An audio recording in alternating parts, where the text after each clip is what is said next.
bahwa gencatan senjata memang berakhir pada jam 7 pagi waktu setempat, dan juga kami juga sudah mendengar dentuman-dentuman bom yang terus berdatangan, yang terus kami dengar dari tempat kami berada, dan juga sepantauan kami dari wartawan lokal juga sudah ada korban yang meninggal yang dilarikan yang ada di Jalur Gaza Utara sebanyak 2 orang, dan juga dari keseluruhan mencapai 21 orang sudah dinyatakan syahid akibat serangan-serangan pada hari ini Jumat 1 Desember 2023. Dan juga seperti yang saya liput di Rumah Sakit Syuhada Al-Aqsa di Gaza Tengah, juga mereka mendapatkan serangan-serangan, dan juga Rumah Sakit Nasir yang ada di kota Khan Yunis mereka juga telah mendapatkan serangan.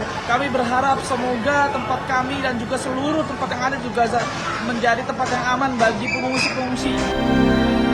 Begitu keji apa yang telah terjadi, tak ada lagi rasa kemanusiaan yang melintasi perbuatan dari Israel. Isak tangis selalu terdengar, entah sampai kapan akan berakhir damai. Melihat hal tersebut, hanya doa yang kini bisa dipanjatkan oleh para warga di Gaza. Seperti yang terlihat dalam rekaman saat warga berkumpul melakukan sholat Jumat di tengah pengawasan pihak Israel.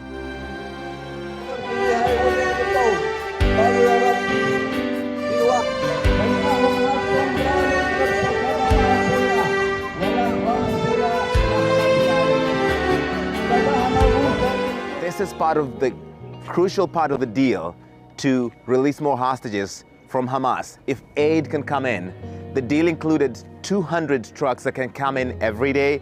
U.S. officials estimate that about 240 have been coming in every day, bringing food and water and medical supplies, emergency relief items, as well as shelter as the rainy season comes in Gaza, which often leads to some flooding, some displacement as well. But Egyptian officials tell CNN that this crossing has been open 24/7 since October 7. But obviously that is only technically, because aid cannot just go through here into Gaza. It's got to go through an Israeli checkpoint, and that slows things down considerably.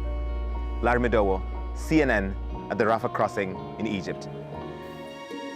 Salah satu bantuan kemanusiaan yang diberikan oleh Indonesia adalah makanan siap saji. Dengan rasa puji syukur, berkat yang diberikan oleh rakyat Indonesia bisa sampai di Gaza dengan baik. Meskipun masih ada beberapa yang terhambat, namun makanan siap saji ini setidaknya bisa menyembuhkan rasa lapar yang dirasakan oleh para korban pengungsian. Raut wajah bahagia dapat terlihat dari para korban pengungsian. Sebelum makanan cepat saji ini, beberapa bantuan lainnya pun kabarnya sudah diterima oleh para korban di Gaza. Tentu keberhasilan pengiriman bantuan ini menjadi tonggak penting dalam upaya internasional untuk mendukung warga Palestina yang hidup dalam situasi konflik yang kompleks.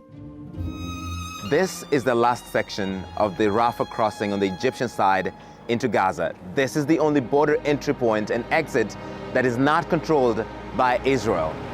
A lot of trucks are making this journey here. On our way in, we saw several miles of trucks filled with aid waiting to get to this point. One driver tells us he has been waiting for 9 days just to get this point. After they cross over from Egypt into Gaza, they have to go to Nitzana, where Israeli officials verify what's in these trucks. And the drivers tell us that can take up to 3 days. Keadaan di sini benar-benar sulit sekali, walaupun bantuan-bantuan datang ke Rumah Sakit Syuhada Al-Aqsa, tapi beliau mengatakan bahwa bantuan ini belum bisa menangani warga-warga, artinya belum cukup untuk menangani korban-korban pengungsi yang ada di sekitar Rumah Sakit Syuhada Al-Aqsa. Dan juga beliau juga menjelaskan bahwa bagaimana keadaan di sini sangat susah, dan ditambah dengan musim dingin dan hujan, dan saat ini memang tenda-tenda ini memang belum cukup, dan juga mereka juga tidak tahu bagaimana kehidupan mereka. Dan semoga pesan ini bisa tersampaikan ke seluruh dunia, terkhusus di masyarakat Indonesia dan juga pemerintah Indonesia. Menyenangkan hati melihat bahwa bagaimana bantuan dari berbagai macam negara, juga Indonesia terus mengalir ke Gaza, dan pasti kita mendoakan juga gitu bahwa bantuan ini tidak akan berhenti, walaupun memang ini hanya sedikit meringankan apa yang dialami oleh saudara-saudari kita yang ada di Gaza.